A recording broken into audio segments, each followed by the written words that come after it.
The past 4 weeks of Tributaries have been about diet. 2 amazing practitioners, one a doctor, who were brought to healthy eating because neither science nor medicine were able to relieve their problems. Many people are experiencing similar circumstances today. So to close the series, I thought Carol Barringer would be the perfect one to speak practically regarding actual food preparation, in particular the art and science of fermented food and why this one addition to our diet can herald a welcome change in all of our lives. Carol is a board-certified nutritional therapy practitioner and is co-CEO/director of Immunitrition. I'm Robin Clare. Stay tuned. This is Tributaries.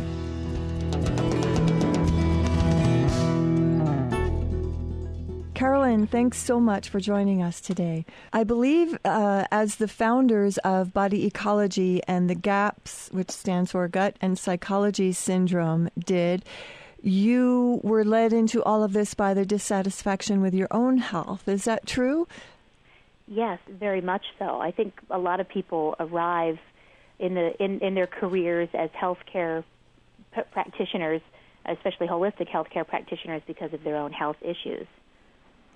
It seems that you have mastered these 2 systems and have run through and mastered many others through all of your investigation. And I feel like neither one of these 2 that I just mentioned are a fad diet. They're very complete, and yet, as always, I'm suspect of the one-size-fits-all. So I'm wondering, how do you do your work nutritionally with what you've discovered? Okay, well, first and foremost, my first introduction to many of the principles that are included in the GAPS in the Body Ecology program started with Ann Wigmore's Living Food Lifestyle, and this was way back in the early 90s. And, I've been on a journey to find a lot of different healthcare systems, as I call them, and I've been curious as to which one would be right for me or my clients. I've done a lot of investigating. And what I noticed was the component of cultured foods in general, fermented foods, or you could call them, would be kefir, yogurt, cultured vegetables, or sauerkraut, seemed to be a common theme in a lot of the things that I was drawn to. And there's certainly a core element of GAPS and body ecology. But what I noticed was working with clients as a body ecologist and working with clients as a certified GAPS practitioner, there's always an element of bioindividuality, where the diet and the program may not work fully. You have to kind of do a modified version of it for many different people and meet them where they're at. So I know, for example, with people who have blood sugar handling dysregulation, meaning their blood sugar is spiking and dipping, that grains need to be pulled out of the program for them, out of their protocol, their recommendation, and instead, we need to go with more of a GAPS approach, where all the fiber and the grains are pulled out to heal and seal the gut. Some are active carbohydrate types with metabolic typing that may do better on a body ecology program. So it truly is bio-individual. But how I arrived at this was becoming a nutritional therapy practitioner, an NTP, through the Nutritional Therapy Association, where I am now their East Coast lead instructor, and I serve on the board of directors, which has taught me so much. I've learned so much about business by being on that board, as well as becoming vice president of that company and a major shareholder as well, because I just love their way of approaching bioindividuality, which helped me look at my clients in such a way where I'd say, all right, I see they're active, or I see that they are a carb type as opposed to a protein type, and it's helped me to bioindividualize the protocols. And it could plug into body ecology. It could plug into GAPS. It could plug into the Perfect 10 diet by Dr. Aziz.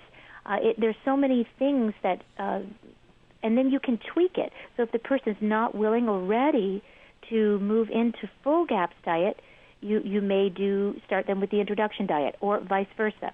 With body ecology, you might remove some of the grains and focus on some of the other dishes that they have to prepare and their protocol. So it really is bio-individual, but the NTA they taught me how to assess on a much deeper level than either of those programs, and go in and see, okay, where is that person? What is their lifestyle right now?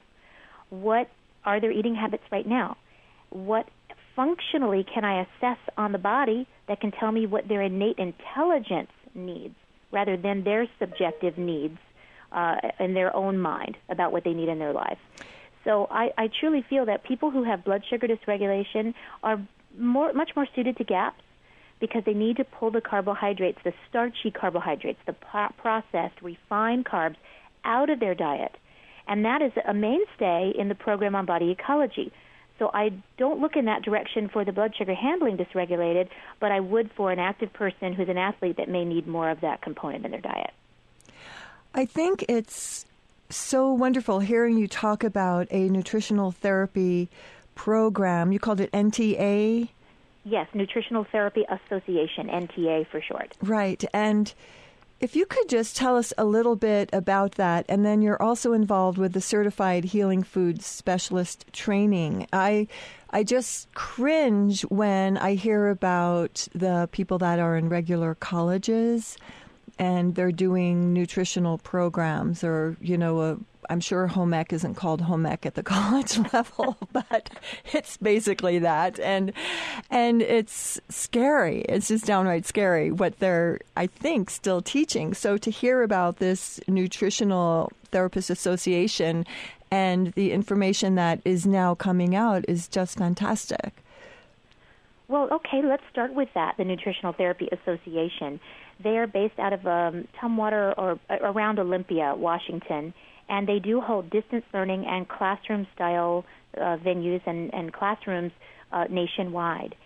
And we have a really wonderful elite team of instructors, and I'm very close with all of them, and not just personally, but also professionally. And I can't really say enough about the program. Basically, the program is 9 months, and over that 9 months, you learn foundations and consequences. The first set of modules are the foundations, quote, and what those are foundational needs of the body. So in other words, we need to have good nutrition and eat a properly prepared, whole foods, nutrient-dense diet. We need to digest that diet. We need to balance our blood sugar. We need to have reserves of fatty acids, reserves of good minerals in the body, and we need to be hydrated. And when those foundations are in place, we stay in homeostasis, or balanced health. But when they're out of balance, especially for long periods of time, what will happen is we have consequences. And that's the second part of the program. So when our foundations are imbalanced, we may cascade into endocrine or hormonal imbalance, or cardiovascular disease, or immune allergy issues, and also the deeper need to have assisted detoxification in the body. So the program covers those 12 modules, plus we have accessory modules on sports nutrition and herbology and fertility, probiotics and enzymes. It's really a wonderful, comprehensive course. And over those 9 months, you learn about those foundations and how they relate to the consequences. But what else you learn is something called the functional evaluation. And this is what sets NTA, or the Nutritional Therapy Association's programs, which are the NTP, Nutritional Therapy Program, and NTC, Nutritional Therapy Consultant Program, which will launch in 2013. Right now we just have the NTP program.